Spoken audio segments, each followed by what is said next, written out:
Écoute, je sais que tu traverses une période difficile en ce moment. Mais crois-moi, au bout du tunnel se trouve la lumière. Parce que derrière chaque difficulté se trouve une opportunité. Ne perds pas espoir. Merci. Si ton meilleur ami a ces 4 critères, alors c'est vraiment ton meilleur ami. 1. Même quand le monde entier te tourne le dos, lui, il reste toujours là pour toi et tu peux toujours compter sur lui. 2. Quand tu lui confies un secret, il le garde soigneusement comme si c'était son secret. 3. Peu importe la distance qui vous sépare, cela n'affecte pas votre complicité. 4. Quand tu pleures, il essuie tes larmes et t'aide à retrouver le sourire. Si tu as une personne comme ça dans ta vie, ne la laisse pas tomber car on n'en trouve pas beaucoup maintenant. Pour plus de conseils, retrouve-moi sur Instagram. Je voulais juste savoir pourquoi. Pourquoi c'est toujours les personnes les plus gentilles et les plus adorables avec les autres qui sont tout le temps blessées en retour? Pourquoi c'est toujours ceux qui donnent au maximum aux autres qui ne reçoivent absolument rien en retour? C'est vraiment injuste, hein?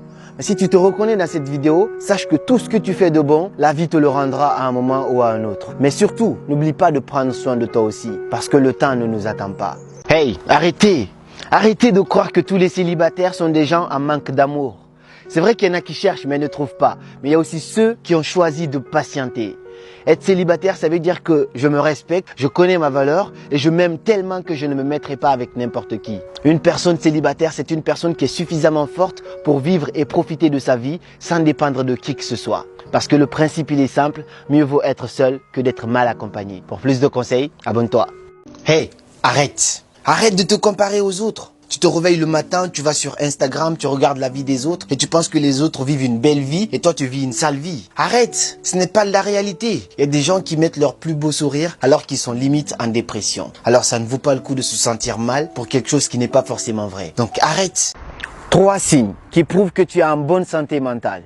1. Tu sais pardonner. Le pardon est un signe de grandeur. Quand on pardonne, on ne pardonne pas pour les autres. On pardonne pour nous-mêmes. Celui qui ne pardonne pas souffre à l'intérieur de lui-même. Un cœur pur n'a aucune place pour les rancœurs. 2. Tu vis dans la gratitude. La gratitude est un signe de sagesse. Si tu n'es pas capable de dire merci à la vie pour les 10 baguettes que tu as, alors tu ne le feras pas même quand tu auras 100 baguettes. Et le pire, c'est que tu ne seras jamais satisfait. 3. Tu ne te compares pas aux autres. La comparaison est un poison qui te fait croire que tu n'avances pas assez. La seule personne à laquelle tu dois te comparer tous les jours, c'est la personne que tu étais hier. Pour plus de conseils, abonne-toi. Tu sais, parfois, les gens ne sont juste pas intéressés par toi. Mais ils préfèrent pas te le dire. Du coup, ils te diront qu'ils n'ont pas le temps. Pas le temps de t'appeler, pas le temps de t'écrire, ni même pas le temps de te répondre quand c'est toi qui le fais. Mais la vérité, c'est que ça n'a jamais été une question de temps. Ça a toujours été une question de priorité. Merci. Hey, salut. Tu veux savoir pourquoi les autres ne t'aiment pas et ne te respectent pas comme il le faut? C'est parce que toi, tu ne t'aimes pas et tu ne te respectes pas comme il le faut. En fait, ton monde extérieur n'est que le reflet de ce que tu ressens à l'intérieur de toi-même. Quand tu commenceras à t'aimer et à t'accepter comme il le faut, les autres n'auront pas le choix. Ils feront exactement pareil. Et surtout, n'oublie pas une chose. Tout changement commence d'abord à l'intérieur de soi-même. Merci.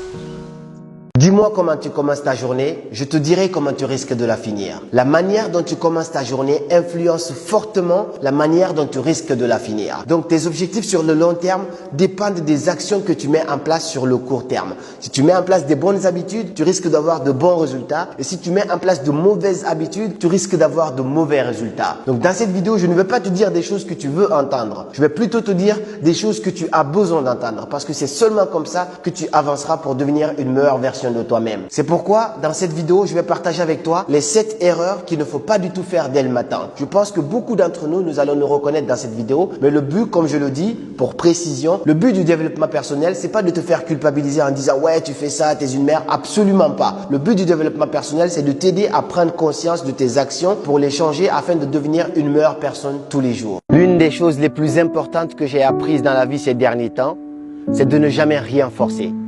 Ne pas forcer une conversation, ne pas forcer l'amitié, ne pas forcer l'amour. Toute chose que je dois forcer n'en vaut pas vraiment la peine. Ce qui est à moi restera à moi. Ce qui n'est pas à moi partira. Et je suis OK avec ça. Et je ne forcerai plus rien. Merci.